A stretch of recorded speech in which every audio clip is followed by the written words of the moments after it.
जी बिस्मिल्लाह करा जनाब। साडे बहुत ही प्यारे भाई पंजाबी शायर मुअज़्ज़म अली मुअज़्ज़म उन्हां दा लिखिया कलाम तमाम दोस्तों दी नजर तवज्जो। भी तेरे वर्गे जग ते सह वेखन एडा कोई नहीं तू पंज मारे।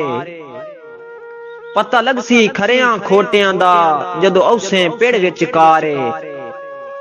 उंजे मुअज़्ज़िम नाल तू वैर बना नहीं डंग कोई नौ निभने चारे।